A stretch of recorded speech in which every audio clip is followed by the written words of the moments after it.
ഏതാണ് ഉസ്താദേ ആ 7 കാര്യങ്ങൾ? പെട്ടെന്നൊന്ന് പറഞ്ഞ് അങ്ങേരുടെ മുഖത്തൊരു ചിരി കണ്ടിട്ട് മരിച്ചാൽ മതി ഉസ്താദേ എന്നൊക്കെ പറയുന്ന ആളുകളുണ്ടാകാം. 7 രഹസ്യങ്ങൾ കൃത്യമായിട്ടൊന്ന് ഫോളോ ചെയ്തോ. കെട്ടിയോ നിങ്ങളെ സ്നേഹിച്ചങ്ങ് കൊല്ലും ഏതാണ്ട്, പക്ഷേ സ്നേഹിക്കുമോ എന്നുള്ളത് സംശയമാണെന്നൊക്കെ ചില ആളുകൾ പറയുന്നുണ്ടാവും അല്ലേ. സ്നേഹിച്ച് അടിപൊളിയാക്കും, ലൈഫ് സെറ്റാകും. 7 രഹസ്യങ്ങൾ ഭാര്യമാരെ നിങ്ങൾ ശ്രദ്ധിച്ചാൽ മതി കേട്ടോ. 1000 രൂപ സമ്മാനമായി ലഭിക്കുന്ന ചോദ്യം വീഡിയോയിലുണ്ട്. മുഴുവനായി കാണുക, ഉത്തരം കമൻറ്റ് ചെയ്യുക, നാമുമായി ബന്ധപ്പെട്ട എല്ലാവർക്കും എത്തിച്ചു കൊടുക്കുക. അല്ലാഹു റബ്ബുൽ ആലമീൻ ഖൈറും ബറക്കത്തും നൽകി അനുഗ്രഹിക്കുമാറാകട്ടെ.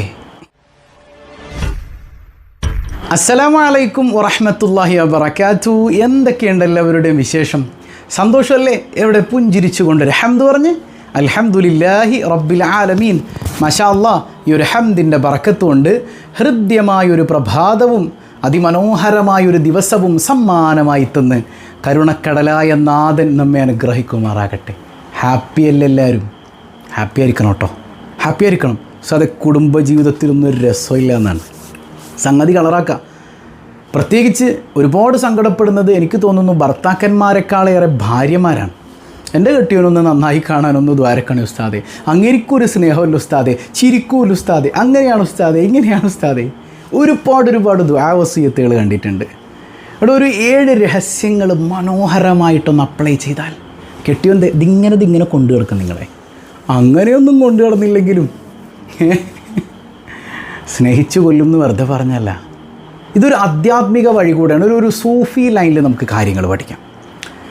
പഠിച്ചാലോ 7 കാര്യങ്ങൾ? നിങ്ങൾ റെഡിയല്ലേ? ജീവിതത്തിൽ നമ്മൾ ഏറ്റവും മനോഹരമായ സംഗതി എന്ന് പറയുന്നത് കുടുംബജീവിതമല്ലേ? സമാധാനം കിട്ടണോ? കുടുംബജീവിതം അടിപൊളിയാവണം. കുടുംബജീവിതം തെറ്റിക്കിടക്കണോന് സമാധാനം കിട്ടൂല, ഒരു സന്തോഷം ഉണ്ടാവില്ല. കാരണം ഖുർആൻ പറയുന്നത് എന്താ? ലി തസ്കുനു ഇലൈഹ എന്നാണ്. നിങ്ങൾക്ക് സമാധാനം കിട്ടാൻ, സക്കീനത്ത് കിട്ടാൻ, സുക്കൂൻ കിട്ടാൻ, സ്വസ്ഥത കിട്ടാൻ വേണ്ടിയിട്ടാണ് പടച്ചോൻ കല്യാണം വെച്ചിട്ടുള്ളത്. എന്നിട്ട് ആ കല്യാണം കഴിച്ചു ഉസ്താദ് ജീവിതം തുടങ്ങിയിട്ട് സമാധാനം കിട്ടിയിട്ടില്ല എന്നാണ് പറയണത്. അപ്പോൾ പിന്നെ കുഴപ്പം നമ്മുടേതാണോ ഖുർആൻ്റെതാണോ? അത് നമ്മുടെ തന്നെ. ഖുർആനെന്ത് കുഴപ്പമല്ലേ? സുബ്ഹാനല്ലാഹ്. ഏതായാലും നമുക്ക് ആ 7 രഹസ്യങ്ങളൊന്ന് പഠിച്ചാലോ. എന്ത് ചെയ്താലും ഇപ്പോൾ കെട്ടിയവനെ സന്തോഷിപ്പിക്കാൻ പറ്റുക. ഒന്ന് നമുക്ക് ട്രൈ ചെയ്ത് നോക്കാം. ഒന്നാമത്തത് ഒരു പുഞ്ചിരിയും പ്രസന്നതയുമാണ്. പുഞ്ചിരി ആൻഡ് പ്രസന്നത ഹബീബ് സല്ലല്ലാഹു അലൈഹി വസല്ലം തങ്ങളുടെ ഒരു മാർഗം കൂടെയാണത്. ഇപ്പം ഇസ്ലാമിക വീക്ഷണത്തിൽ ചിരിക്കുക എന്ന് പറഞ്ഞാൽ സ്വതക്ക തന്നെയാണ് അല്ലേ? ഇപ്പം കെട്ടിയോന് വീട്ടിലേക്ക് വരുമ്പോൾ എന്ത് ചെയ്യണം? ഞാനൊക്കെ ചിരിക്കാറുണ്ട്. പിന്നെ വെറുതെ തള്ളല്ലേ, 1-2 ദിവസമൊക്കെ കാണിച്ചുകൊണ്ട് പിന്നെ പോയി കിടക്കയറി നിങ്ങൾ ഇങ്ങോട്ട് ബോറല്ലേ? അങ്ങനെ ആവാൻ പാടില്ല.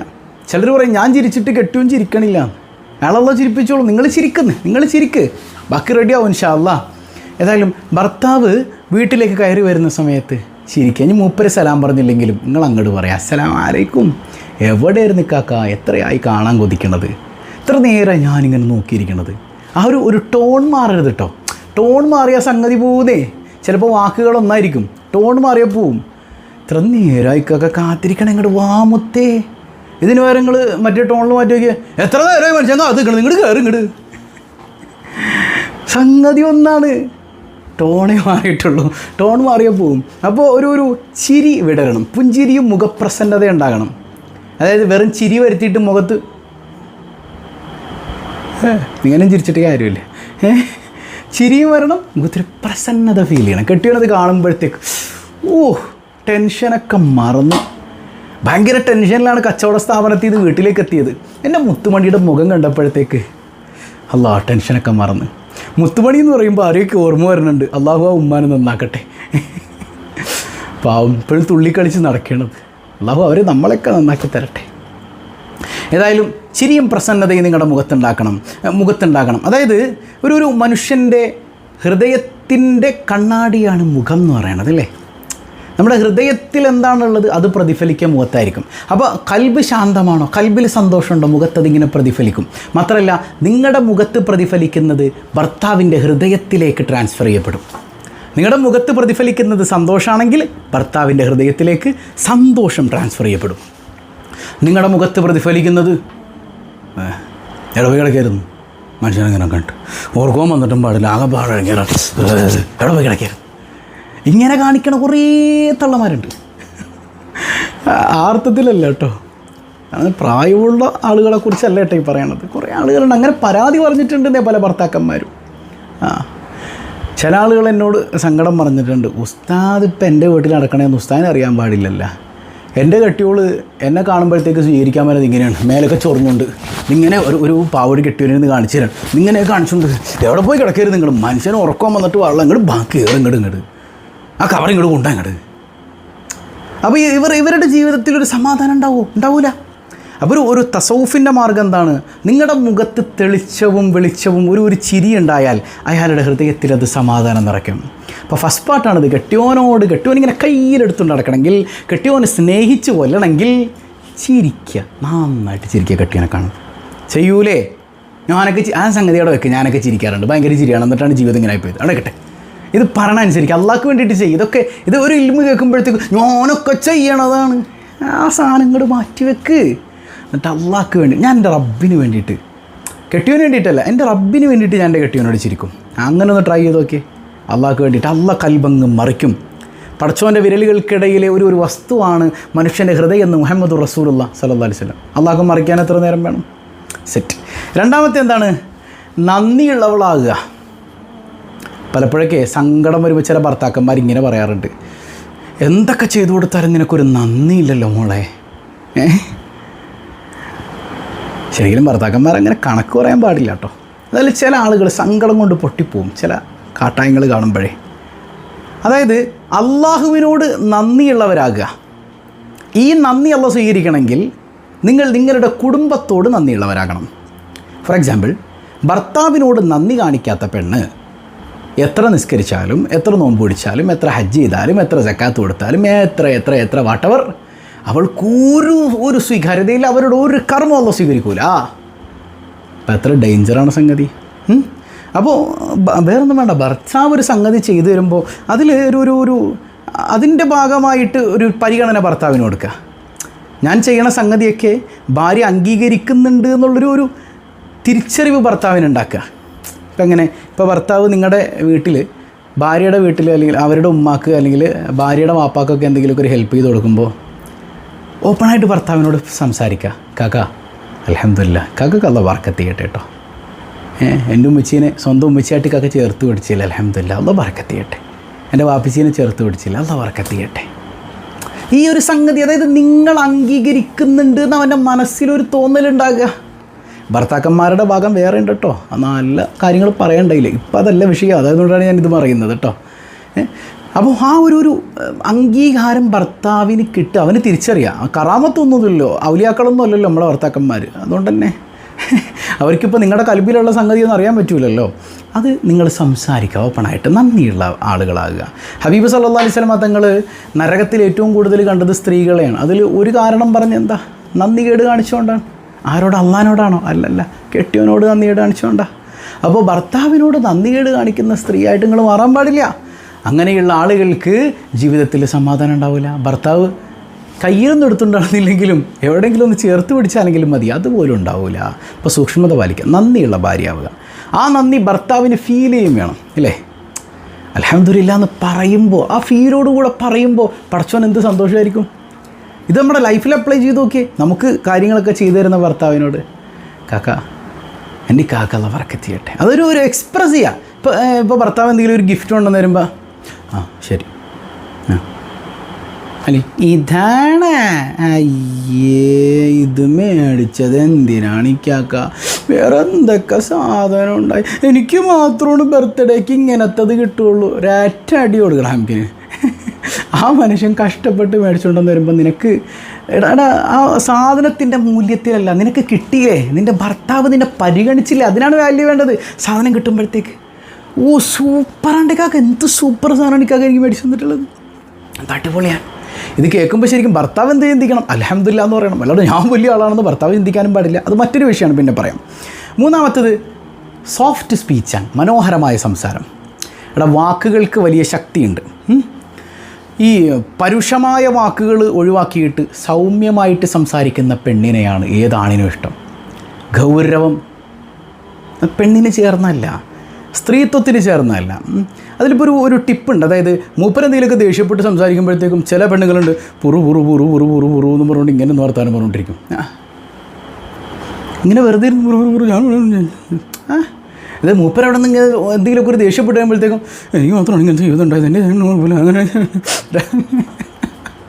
അത് ചില അനുഭവങ്ങൾ ഭർത്താക്കന്മാർ പറയാൻ ഇങ്ങനെയുണ്ട് കുറേ പെണ്ണുങ്ങളെന്നേ. അപ്പോൾ മൂപ്പര് പിന്നെ വെച്ചാൽ എടി നിന്നോടല്ലേ മിണ്ടായിരിക്കാൻ പറഞ്ഞത് ഊറ് ഊറ് ഊറ് ഊറ് ഊറ് ഊറ് ഊറ് ഊറ് ലാസ്റ്റ് പിന്നെ അത് അടിയിലും ഇടിയിലൊക്കെ പോയി അവസാനിക്കുന്ന കുടുംബജീവിതങ്ങളുണ്ട്. അങ്ങനെ നിങ്ങൾക്ക് തോന്നുന്ന പോലെ കൈവെക്കാനൊന്നും പാടില്ല പെണ്ണിനെ കേട്ടോ. അള്ളാഹിനടുക്കൽ കണക്ക് പറയേണ്ടി വരും. ഷഫീഉന റസൂലുള്ളാഹി സ്വല്ലല്ലാഹു അലൈഹി വസല്ലം തങ്ങൾ കൃത്യമായിട്ട് പറഞ്ഞു തന്നിട്ടുണ്ട്. അപ്പോൾ ഏതായാലും ഈ ജീവിതത്തിൽ ഒരു ഭംഗി ഉണ്ടാകണമെങ്കിൽ ആ സോഫ്റ്റ് സ്പീച്ച് ഉണ്ടാകണം, മാന്യമായിട്ട് സംസാരിക്കുക. കടുകട്ടിയുള്ള വർത്തമാനങ്ങളൊന്നും ഭർത്താവിനോട് പറയരുത്. അതായത് ഈ പുരുഷൻ്റെ സൈക്കോളജിയും സ്ത്രീയുടെ സൈക്കോളജിയും തമ്മിൽ വലിയ അന്തരമുണ്ട്. ആ ദേഷ്യപ്പെട്ട് നിൽക്കുന്ന സമയത്തൊക്കെ അങ്ങോട്ട് കയറി ഹൈജാക്ക് ചെയ്ത് കളയരുത്, അറ്റാക്ക് ചെയ്ത് കളയരുത്. വാക്കുകളിൽ ഒരു മൃദുത്വം ഉണ്ടാവുക. ഹബീബ് സല്ലല്ലാഹു അലൈഹി വസല്ലം തങ്ങളുടെയൊക്കെ ലൈഫ് എത്രമേൽ മനോഹരമായിരുന്നു അല്ലേ. നമ്മൾ പലപ്പോഴും പറയാറില്ല ഖദീജ ബീവിയുടെ ചരിത്രമൊക്കെ. അപ്പോൾ നമ്മൾ പറയും മുത്തുനബീനെ പോലൊരു കെട്ടിയവനെ കിട്ടിയായിരുന്നെങ്കിൽ. നിങ്ങൾ ഖദീജ ബീവി ആയി നോക്ക്, മുത്തുനബിയെ പോലൊരു കെട്ടിയവനെ കിട്ടും. അത്രയൊന്നും ആകാൻ പറ്റിയില്ലെങ്കിലും ആ വഴിക്ക് നടക്കണ ഒരു കെട്ടിയവനെ കിട്ടും. നിങ്ങൾ ഖദീജയായോ? ഓലൊക്കെയാണ് വെറുതെ പറയാം. മനസ്സിലാവുന്നുണ്ടോ? അപ്പോൾ ഒന്നുകിലും മൗനം പാലിക്കുക, അല്ലെങ്കിൽ നല്ലത് പറയാം. ദേഷ്യം വന്നാലും നിങ്ങൾ അടക്കി പിടിച്ചേക്കുക, സാരല്ല. ആ ജീവിതത്തിൽ വലിയ സന്തോഷം ഉണ്ടാവും. കെട്ടിയവൻ താങ്ങിയെടുക്കും, മാന്യമായിട്ട് സംസാരിക്കുന്നവളെ. നാലാമത്തെ എന്താ? പ്രാർത്ഥനയുടെ ഒരു ശക്തിയുണ്ട്, ദ സ്പിരിച്വൽ ബോണ്ട്. പ്രാർത്ഥനയുടെ ശക്തി. ഈ സൂഫി വഴികളിൽ ഏറ്റവും പ്രധാനപ്പെട്ട ഒരു സംഗതിയാണ് ദുആ. പാതിരാത്രിക്ക് ശേഷമുള്ള പ്രാർത്ഥനകൾ. ആ സമയത്തൊക്കെ ഭർത്താവിന് വേണ്ടി അതുപോലെ തന്നെ കുടുംബത്തിന് വേണ്ടിയൊക്കെ പ്രാർത്ഥിക്കുക. ആ പ്രാർത്ഥനയ്ക്ക് വലിയ പ്രത്യേകതയുണ്ട്. പരസ്പരം അങ്ങോട്ടും ഇങ്ങോട്ടും പ്രാർത്ഥിക്കുക. അതിൽ ഭാര്യയ്ക്ക് വലിയ റോളുണ്ട് ഇല്ലേ. അള്ളാഹിൻ്റെ മുമ്പിൽ റബ്ബന ഹബ്ലന മിൻ അസ്വാജിന വദുർരിയാത്തിന ഖുർറത അയുൻ വജഅൽനാ ലിൽ മുത്തഖീന ഇമാമ. പടച്ചോനെ എൻ്റെ ഇണകളെയും സന്താനങ്ങളെയും കൺകുളിർമയാക്കി തരണേ അല്ലാഹ്. The coolness of my eyes ആം കോങ്കി ടെൻഡക്. കണ്ണിന് കുളിർമ. വല്ല കണ്ണിന് കുളിർമ ഉണ്ടാകുന്നവർ അത്രമേൽ സന്തോഷം എൻ്റെ കെട്ടിയവനെ കൊണ്ട് നീ തരണേ അല്ല. പാതിരാത്രി തഹജ്ജുദിൻ്റെ നേരത്തിരുന്ന് ദ്വാരം നോക്കിയേ. തിരിച്ച് ഭർത്താവ് അങ്ങനെ ആകണം. മനസ്സിലാവുന്നുണ്ടോ? ഭർത്താവ് ആവട്ടെ എന്നിട്ട് ഞാൻ അങ്ങനെയൊന്നുമല്ല. നിങ്ങൾ തഹജ്ജുദ് നിസ്കരിക്ക്, ഭർത്താവ് എണീറ്റോളും. നിങ്ങൾ വിളിക്കുന്നേ. മനസ്സിലാവുന്നുണ്ടോ? അപ്പോൾ ഒരു സ്പിരിച്വൽ ബോണ്ട്നെസ്, പരസ്പരമുള്ള പ്രാർത്ഥനകൾ, അവർക്ക് വേണ്ടി ചെയ്യുന്ന നന്മകൾ. എൻ്റെ ഭർത്താവ് നന്നാകാൻ, എൻ്റെ ഭർത്താവിൻ്റെ ജീവിതത്തിൽ ഹൈർ ഉണ്ടാകാൻ, അതിലൂടെ ഞങ്ങളുടെ ജീവിതത്തിൽ സന്തോഷം ഉണ്ടാകാൻ പഠിച്ചോനെ ഞാൻ പാവപ്പെട്ടവരിലേക്ക് ഒരു ഹദിയ ചെയ്യാൻ. അക്കൂട്ടത്തിൽ പറയട്ടെ, നമ്മുടെ റിലീഫ് പദ്ധതിയുടെ നമ്പർ താഴെയുണ്ട് കേട്ടോ. പാവപ്പെട്ട കുറേ മനുഷ്യന്മാർ, അസുഖബാധിതരുണ്ട്, പ്രയാസം അനുഭവിക്കുന്നവരുണ്ട്, ബുദ്ധിമുട്ടുകളിലൂടെ കടന്നു പോകുന്നവരുണ്ട്, കടക്കടിയിൽപ്പെട്ടവരുണ്ട്, അക്കൂട്ടത്തിൽ ഉസ്താദുമാരുണ്ട്. അങ്ങനെ ഒരുപാട് മനുഷ്യന്മാർ നമ്മളോട് സഹായം ചോദിക്കുന്നുണ്ട് കേട്ടോ. കഴിയുന്നവരൊക്കെ നല്ലൊരു ഹദിയ നിങ്ങൾ ചെയ്തിട്ടേക്ക്. നല്ലൊരു ഹദിയ അള്ളാഹ്ക്ക് വേണ്ടിയിട്ടല്ലേ. പടച്ചോ നമ്മളെ വെറുതെ ആക്കൂലല്ലോ, അള്ളാഹ് ചേർത്ത് പിടിക്കൂല. പാവപ്പെട്ടവനെ സഹായിച്ചാൽ അത് നമ്മുടെ കുടുംബത്തിന് വേണ്ടി സഹായിച്ചു നോക്കി. ആ നെയ്യത്തിൽ അള്ളാഹ് ഇണക്കി തരും. ദ സ്പിരിച്വൽ ബോണ്ട് ഇല്ലേ. ആ ഒരു സ്പിരിച്വൽ ബോണ്ട് ഉണ്ടാകാൻ ഏറ്റവും നല്ല കാര്യമല്ലേ. നമ്മൾ ഭർത്താവ് അറിയാതെ അല്ലെങ്കിൽ ഭാര്യ അറിയാതെ അവർക്ക് വേണ്ടിയിട്ട് സ്വതക്ക ചെയ്യാമെന്നൊക്കെ പറഞ്ഞാൽ എത്രമേൽ അർത്ഥമുള്ളൊരു കാര്യമാണിത് കേട്ടോ. അപ്പോൾ പരസ്പരമുള്ള പ്രാർത്ഥനകൾ, പ്രത്യേകിച്ച് ഭർത്താവിന് വേണ്ടി ഭാര്യ പ്രാർത്ഥിക്കാം. അഞ്ചാമത്തേത്, അങ്ങനെ ഉണ്ടെങ്കിൽ ഭയങ്കര സ്നേഹമായിരിക്കും. അഞ്ചാമത്തേത് ഈ സൗന്ദര്യവും ശുചിത്വം ഉണ്ടാകുക. സെൽഫ് കെയർ എന്ന് പറയും അല്ലേ.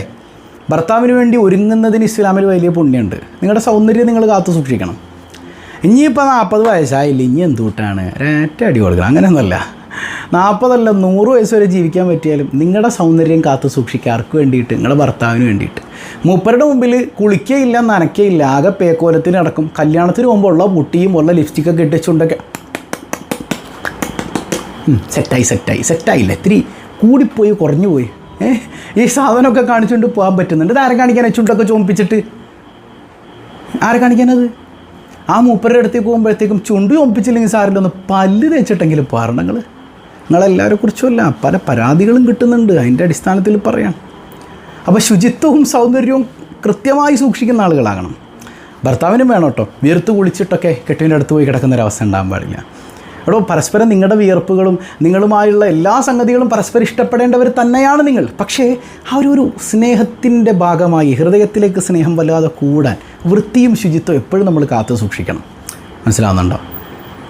പ്രിയപ്പെട്ടവൻ്റെ മുമ്പിൽ നിങ്ങളുടെ ഭംഗി ഇല്ല, നിങ്ങൾ ഇടയ്ക്കിടയ്ക്ക് അത്തർ ഉപയോഗിക്കണം. നല്ല പെർഫ്യൂമുകൾ, പരസ്പരം ഇഷ്ടപ്പെടുന്ന, അധികം കുത്തലില്ലാത്ത നല്ല പെർഫ്യൂമുകൾ. പുറത്തു പോകുമ്പോഴല്ല, അവൾ വ്യഭിചാരിണിയാണെന്ന് മുഹമ്മദ് റസൂലുള്ളാഹി സ്വല്ലല്ലാഹു അലൈഹി വസല്ലം. കെട്ടിയോൻ കാണാൻ വേണ്ടിയിട്ട് നല്ല വസ്ത്രം ധരിക്കുക. അപ്പോൾ ഭർത്താവിൻ്റെ മുമ്പിൽ അണിഞ്ഞൊരുങ്ങുന്ന ഭാര്യയെ ഭർത്താവിന് ഭയങ്കര ഇഷ്ടമായിരിക്കും, സ്നേഹം വല്ലാണ്ട് കൂടും, വല്ലാതെ കൂടും. അള്ളാഹു വല്ലാത്ത ബർക്കത്ത് അതിൽ ചെയ്യുമെന്ന് സ്വാലിഹീങ്ങൾ പഠിപ്പിക്കാൻ. പിന്നെ ആറാമത്തെ എന്താണ്? സ്പിരിച്വൽ കണക്ഷൻ, ആത്മീയപരമായ ഒത്തുചേരൽ, ഒന്നിച്ചിരിക്കുക. ഭർത്താവായിട്ട് ഒന്നിച്ചിരുന്നിട്ട് ദിക്ർ ചൊല്ലുക, യാസീൻ ഓതുക, നിസ്കരിക്കുക, ജമാഅത്താക്കി കിടക്കൊക്കെ. പണ്ട് കാലത്തൊക്കെ നമ്മുടെ വാപ്പായും ഉമ്മായൊക്കെ യാസീൻ ഓതും, എന്നിട്ട് വാപ്പ ദ്വാരക്കും ഇല്ലേ? വാപ്പായും ഉമ്മായും മക്കളൊക്കെ കൊണ്ടിരുന്നിട്ട് വാപ്പ ദ്വാരക്കും. ആ ഒരു കണക്ഷൻ, ആ ഒരു സ്പിരിച്വൽ കണക്ഷനൊക്കെ ഇന്നില്ലാണ്ടായി. ഇന്ന് എത്ര കുടുംബങ്ങളിലാണ് ഭാര്യയും ഭർത്താവ് ഒരുമിച്ചിരുന്ന് യാസീൻ ഓതിട്ട് ദ്വാരക്കണതൊക്കെ? മഗ്‌രിബിൻ്റെ ശേഷം എത്ര സ്ഥലത്തുണ്ട്? വളരെ വിരളാണ്. അതൊക്കെ നഷ്ടപ്പെട്ടു പോകാൻ തുടങ്ങിയപ്പോൾ ഒരു ആത്മീയ ചുറ്റുപാട് പോയി, പരസ്പരമുള്ള ബോണ്ടിങ് നഷ്ടപ്പെട്ടു, ഒരു അകൽച്ച. കേവലം ഇങ്ങനെ രണ്ട് മയ്യത്തുകളെ പോലെ ജീവിക്കുന്നതെന്നല്ലാതെ ഉള്ളിൻ്റെ ഉള്ളിൽ സ്നേഹം എവിടെ? അപ്പോൾ ഉള്ളിൻ്റെ ഉള്ളിൽ സ്നേഹം ആസ്വദിക്കണമെങ്കിൽ അള്ളാൻ്റെ മുമ്പിൽ ഒരു ആത്മീയമായ ബന്ധം സൃഷ്ടിച്ചിട്ട് പടച്ചോൻ്റെ പ്രീതിക്ക് വേണ്ടിയിട്ട് നമ്മൾ ജീവിക്കുക എന്നുള്ളതാണ്. ഒരുമിച്ചിരുന്ന് ദിക്റുകൾ ചൊല്ലുക, സ്വലാത്ത് ചൊല്ലുക, മുത്തുനബിയുടെ മൗലിദ് ചൊല്ലുക. ഇന്ന ബൈതൻ അൻത സാകിനുഹു ലൈസ മുഹ്താജൻ ഇലാ സുറുജി അല്ലാഹ് അല്ലാഹ് മാഷാ അല്ലാഹ് ലാ ഖുവത ഇല്ലാ ബില്ലാഹ്. മുത്തുനബിയുടെ മദ്ഹുള്ള വീട്ടിൽ പിന്നെ വേറെ വിളക്കെന്തിനാ? അപ്പോൾ ആ മദ്ഹ് ഒരുമിച്ചിരുന്ന് ചൊല്ലുക. കഴിവതും ഇടയ്ക്കൊക്കെ പറ്റുന്ന പോലെ ജമാഅത്തായിട്ട് നിസ്കരിക്കാൻ ശ്രമിക്കുക ഭർത്താവും ഭാര്യയും. അള്ളാഹുവിൻ്റെ പ്രത്യേക നോട്ടമുണ്ടാകുന്നതിലൂടെ നിങ്ങളുടെ ഹൃദയം തമ്മിൽ അടുക്കാൻ അത് ഉപകരിക്കും എന്നുള്ളതാണ്. ആൻഡ് ഫൈനൽ ആൻഡ് ലാസ്റ്റ് എന്താണത്? ഈ ഹൃദയങ്ങളിലൂടെയുള്ളൊരു സ്നേഹം, അതൊരു സൂഫി സീക്രറ്റാണ്. മഹാനായ ഇമാം റൂമി റഹിമഹുല്ല പറഞ്ഞതുപോലെ സ്നേഹം വാക്കുകളിലല്ല പ്രവൃത്തികളിലാണ് എന്നാണ്. മനസ്സിലായോ? അപ്പോൾ അതായത് ഭർത്താവിൻ്റെ ഇഷ്ടങ്ങൾ അറിഞ്ഞ് പ്രവർത്തിക്കുക. ഭർത്താവിൻ്റെ ഇഷ്ടം എന്താണ്? അതിനെതിരെ ചെയ്യാതിരിക്കുക. ആ മനുഷ്യൻ്റെ ഇഷ്ടങ്ങൾ നോക്കിയിട്ട് പ്രവർത്തിക്കുക. അതാണ് ഹൃദയം തമ്മിലുള്ള ബന്ധം എന്ന് പറയുന്നത്. ഹൃദയങ്ങൾ തമ്മിലുള്ള ബന്ധം. എൻ്റെ ഭർത്താവിന് ഒരാളോട് താല്പര്യമില്ലെങ്കിൽ നിങ്ങൾ ഭർത്താവിൻ്റെ മുമ്പിൽ പോയിട്ട് അവരോട് വർത്തമാനം പറയുന്നൊരവസ്ഥ ഉണ്ടാകാൻ പാടില്ല. ഭർത്താവ് ഒരു സംഗതി പറഞ്ഞാൽ അത് ചെയ്യാതിരിക്കുക. ചെയ്യേണ്ടെന്ന് പറഞ്ഞാൽ ചെയ്യരുത്. പിന്നെ സ്നേഹത്തിലൂടെ അതൊക്കെ നമുക്ക് മാറ്റിയെടുക്കാം. ഒറ്റയടിക്ക് ജിഹാദിന് പോവല്ല അവിടെ വേണ്ടത്. ഒരു ഹിക്മത്ത്, ഹൃദയത്തിൻ്റെ താളത്തിൽ സംസാരിക്കുക. മനസ്സിലാവുന്നുണ്ടോ? അതിൽ തലയണ മന്ത്രമൊക്കെ നിങ്ങളുടെ കയ്യിലില്ലേ? പിന്നെ എന്തിനാണ് ഈ ബഹളോച്ചപ്പാടൊക്കെ ഉണ്ടാക്കണത്? സംഗതി മൂപ്പര് പറയണ പോലെ നിന്ന് കൊടുത്തിട്ട് പിന്നെ തലയണയുടെ അവിടുത്തെ മന്ത്രമൊക്കെ ഇങ്ങോട്ട് പ്രയോഗിച്ചാൽ പോരെ? അപ്പോൾ ഭർത്താവിൻ്റെ ഹൃദയത്തിലുള്ള സംഗതികൾ അതപ്പാടെ ആക്സെപ്റ്റ് ചെയ്യുന്ന ഭാര്യയായി നിങ്ങൾ മാറുക. ഭർത്താവിൻ്റെ കുടുംബം, ഉമ്മാനോട്, ബാപ്പാനോട്, സഹോദരങ്ങളോടൊക്കെ സ്നേഹത്തോടെ പെരുമാറുക. ഇതൊരു പുരുഷൻ ഏറ്റവും കൂടുതൽ ആഗ്രഹിക്കുന്നൊരു സംഗതിയാണ്. അവൻ്റെ കുടുംബത്തെ, അവൻ്റെ ഭാര്യയെ ചേർത്ത് പിടിക്കുന്നുണ്ടെങ്കിൽ അവളോട് ഭയങ്കര ഇഷ്ടമായിരിക്കും ഭർത്താവിന്. ഈ പറഞ്ഞ 7 ക്വാളിറ്റിയും അള്ളാഹ്ക്ക് വേണ്ടി നിങ്ങൾ കൊണ്ടുവരുന്നുണ്ടോ? ലൈഫ് സെറ്റാണ്. ചുരുക്കി പറഞ്ഞാൽ നിങ്ങൾ പടച്ചോനായിട്ടുള്ള ബന്ധം നന്നാക്കിയാൽ അള്ളാഹു നിങ്ങൾക്കിടയിലുള്ള ബന്ധം നന്നാക്കി തരും. കുറേ നിസ്കരിച്ചുകൊണ്ട് കാര്യമൊന്നുമില്ല, വെറുതെ നിസ്കരിച്ചിട്ട് കേട്ടോ, പ്രേമിച്ച് നിസ്കരിക്കണം. ആരെ? അള്ളാനെ പ്രണയിച്ച് നിങ്ങൾ നിസ്കരിച്ചാൽ, അള്ളാനെ പ്രണയിച്ച് ഇബാദത്ത് ചെയ്താൽ, അള്ളാനെ പ്രണയിച്ച് സ്വതക്ക ചെയ്താൽ, എന്ത് നന്മ ചെയ്താലും അള്ളാനെ പ്രണയിച്ചാൽ നിങ്ങളുടെ കൽബിൽ പരസ്പരമുള്ള പ്രണയം ആരിട്ട് തരും? അള്ളാഹു ഇട്ട് തരുന്നതായിരിക്കും. ഇതിനേക്കാൾ വലിയ മഹാഭാഗ്യം നമുക്ക് എന്താ ഉള്ളത്? അപ്പോൾ അങ്ങനെയുള്ള മുത്തഖീങ്ങളായി നമ്മൾ മാറണം. അള്ളാഹു റബ്ബുൽ ആലമീൻ തൗഫീക്ക് നൽകി അനുഗ്രഹിക്കുമാറാകട്ടെ. നമ്മുടെ കുടുംബജീവിതത്തിലെ എല്ലാ പ്രയാസങ്ങളും കരുണക്കടലായ റബ്ബ് നീക്കിത്തന്ന് നമ്മെ അനുഗ്രഹിക്കുമാറാകട്ടെ. ഹബീബായ സയ്യിദുനാ റസൂലുള്ളാഹി സ്വല്ലല്ലാഹു അലൈഹി വസല്ലമ തങ്ങളുടെ തിരുനോട്ടം ലഭിക്കുന്ന പരിശുദ്ധമായൊരു സദസ്സായി സദസ്സിനെ അള്ളാഹു മാറ്റി തീർക്കുമാറാകട്ടെ. മുത്തുനബിയും അവിടുത്തെ പ്രിയപ്പെട്ട ഇണകളും ജീവിച്ചതുപോലെ മനോഹരമായ ജീവിതം നയിക്കാൻ അള്ളാഹു റബ്ബുൽ ആലമീൻ തൗഫീഖ് നൽകി അനുഗ്രഹിക്കുമാറാകട്ടെ. ഇന്നത്തെ 1000 രൂപ സമ്മാനമായി ലഭിക്കുന്ന ചോദ്യം ഇന്നലെ നമ്മൾ ചോദിച്ച ചോദ്യത്തിൻ്റെ ഒരു ബാക്കി തന്നെയാണ്. രണ്ടും കൂടെ നാളെ ഉത്തരം പറയാം. നാളെ തന്നെ നമുക്ക് ഈ ആഴ്ചയിലെ വിജയിയെ തിരഞ്ഞെടുക്കുകയും വേണം. ഇന്നലെ നമ്മൾ ചോദിച്ചു ഉസ്മാനി ഖിലാഫത്തിലെ ആദ്യത്തെ ഭരണാധികാരി ആരാണെന്ന്. ഇന്നത്തെ ചോദ്യം ഉസ്മാനി ഖിലാഫത്തിലെ അവസാനത്തെ ഭരണാധികാരി ആരാണ്? കമൻറ്റ് ചെയ്യുക. മറ്റുള്ളവരിലൊക്കെ ഷെയർ ചെയ്ത് കൊടുക്കണം കേട്ടോ. ഹദിയ ചെയ്യാനും മറക്കരുത്. നമ്മൾ ചേർത്ത് പിടിച്ചാൽ പടച്ചോ നമ്മളെ ചേർത്ത് പിടിക്കൂലേ. അള്ളാഹു ബറക്കത്ത് ചെയ്യട്ടെ. പതിവായി ചൊല്ലുന്ന ദിക്ർ സുബ്ഹാനല്ലാഹി വബിഹംദിഹി عدد خلقه ورضا نفسه وزنة عرشه ومداد كلماته سبحان الله وبحمده عدد خلقه ورضا نفسه وزنة عرشه ومداد كلماته سبحان الله وبحمده عدد خلقه ورضا نفسه وزنة عرشه ومداد كلماته الحمد لله رب العالمين അല്ലാഹുമ്മ സ്വല്ലി അലാ സയ്യിദിന മുഹമ്മദിൻ വഅലാ ആലി സയ്യിദിന മുഹമ്മദ്. അർഹമുറാഹിമായ കരുണാവാരിധിയായ റബ്ബേ, ഈ സദസ്സ് നീ സ്വീകരിക്കണേ അല്ലാ. ഇതിൻ്റെ മിസ്ല് സവാബ് ഹബീബ് റസൂലുള്ളാഹി സ്വല്ലല്ലാഹു അലൈഹി വസല്ലമ തങ്ങളുടെ ഹദറത്തിലേക്ക് നീ എത്തിക്കണേ അല്ലാ. അവിടുത്തെ മദത് കൊണ്ട് നീ ഞങ്ങളെ അനുഗ്രഹിക്കണേ അല്ലാ. പടച്ചവനെ, ഞങ്ങളുടെ കുടുംബജീവിതത്തിൽ സന്തോഷം നൽകണേ അല്ലാ. ഇണകളെ നേർവഴിയിലാക്കണേ അല്ലാ. മക്കളെ നന്നാക്കണേ അല്ലാ. കൺകുളിർമയുള്ളവരാക്കണേ അല്ലാ. തൊഴിലുകളിൽ അഭിവൃദ്ധി നൽകണേ അല്ലാ. എല്ലാവിധ പരീക്ഷണങ്ങളിലും ഉന്നത വിജയം നൽകണേ അല്ലാ. പല കുഞ്ഞുങ്ങൾക്കും മദ്രസയുടെ തുടക്കമാണ് അല്ലാഹുവേ. പലർക്കും തുടങ്ങിക്കഴിഞ്ഞു, പലരും പഠിച്ചുകൊണ്ടിരിക്കുകയാണ്. യാ റബ്ബി, എല്ലാവർക്കും നീ അനുഗ്രഹങ്ങൾ വർഷിക്കണേ അല്ലാ. വീടില്ലാത്തവരുണ്ട്, ഖൈറായ ഭവനം നൽകണേ അല്ലാ. മക്കളില്ലാത്തവർക്ക് സ്വാലിഹീങ്ങളായ സന്താനങ്ങളെ കൊടുക്കണേ അല്ലാ. ഞങ്ങളിൽ നിന്ന് മരണപ്പെട്ട മാതാപിതാക്കൾ, ബന്ധുമിത്രാദികൾ എല്ലാവരുടെയും ഖബർ നീ വെളിച്ചമാക്കണേ അല്ലാ. സന്തോഷം നൽകണേ അല്ലാ. ഞങ്ങളാരെയും നീ പെട്ടെന്ന് മരിപ്പിക്കല്ലേ അല്ലാ. ഞങ്ങളെയും ഞങ്ങളിൽ നിന്ന് വിട പറഞ്ഞവരെയും ത്വാഹാ റസൂലുള്ളാഹി സ്വല്ലല്ലാഹു അലൈഹി വസല്ലമ തങ്ങളോടൊപ്പം നിൻ്റെ കാരുണ്യം കൊണ്ട് ഒരുമിപ്പിക്കണേ അല്ലാ. ബിഹഖി സ്വല്ലല്ലാഹു അലാ മുഹമ്മദ് സ്വല്ലല്ലാഹു അലൈഹി വസല്ലം. സ്വല്ലല്ലാഹു അലാ മുഹമ്മദ് സ്വല്ലല്ലാഹു അലൈഹി വസല്ലം. അല്ലാഹുമ്മ സ്വല്ലി അലാ മുഹമ്മദ് യാ റബ്ബി സ്വല്ലി അലൈഹി വസല്ലം. വസ്സലാമു അലൈക്കും വറഹ്മത്തുള്ളാഹി വബറകാതുഹു.